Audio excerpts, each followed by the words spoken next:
Pemerintah Federal Amerika Serikat resmi mengalami shutdown setelah Kongres gagal mencapai kesepakatan anggaran sebelum tengah malam. Penutupan ini menjadi yang pertama sejak 2019 dan kembali memperlihatkan betapa dalamnya jurang politik antara Partai Demokrat dan pemerintahan Presiden Donald Trump.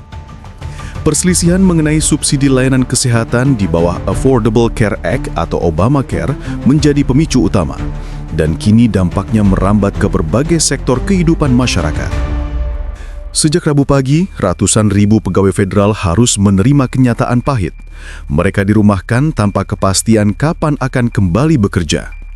Diperkirakan antara 750.000 hingga 900.000 pegawai yang dianggap tidak esensial, mulai dari staf administratif hingga peneliti ilmiah, tidak diperbolehkan masuk kantor dan tidak menerima gaji. Sementara itu, mereka yang tetap bekerja karena posisinya dianggap penting bagi keamanan nasional, seperti agen keamanan, petugas bandara hingga personil militer, juga menghadapi ketidakpastian karena bayaran mereka tertunda. Situasi ini memukul keras banyak keluarga yang menggantungkan hidup pada gaji bulanan. Dampak lain yang terasa adalah penutupan Taman Nasional. Terjadi penutupan yang tidak merata di 400 lokasi yang diawasi oleh Dinas Taman Nasional. Ribuan pegawai dinas taman dirumahkan. Di Philadelphia, wisatawan gagal melihat Liberty Bell, sedangkan di New Mexico, Carlsbad Caverns tidak dapat diakses.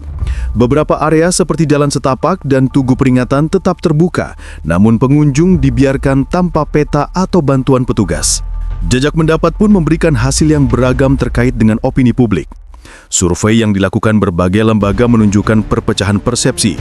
Ada yang menyalahkan Partai Republik, ada pula yang menunjuk Partai Demokrat, sementara sebagian publik menuding kedua belah pihak sama-sama bertanggung jawab. Di sisi lain, Presiden Trump justru memandang shutdown ini sebagai kesempatan untuk memangkas ukuran pemerintah federal. Dalam pernyataannya, ia menyinggung kemungkinan pemangkasan tenaga kerja besar-besaran.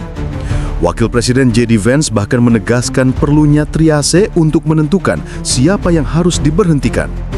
Sikap ini menuai reaksi keras dari Serikat Pekerja Federal. Fred Kelly, Presiden Federasi Pegawai Pemerintah Amerika, menuding Trump memperlakukan pegawai negeri sebagai pion politik. Bagi Serikat Pekerja, ancaman ini bukan hanya kejam, tapi juga berpotensi melumpuhkan kemampuan negara memberikan layanan vital. Sementara ketegangan politik terus memanas, pasar keuangan relatif tenang. Indeks saham hanya bergerak tipis karena para pelaku pasar menganggap dampak shutdown ini bersifat sementara. Namun bagi masyarakat luas, dampaknya nyata. Gubernur Maryland, Wes Moore, bahkan dengan lantang mengecam Trump.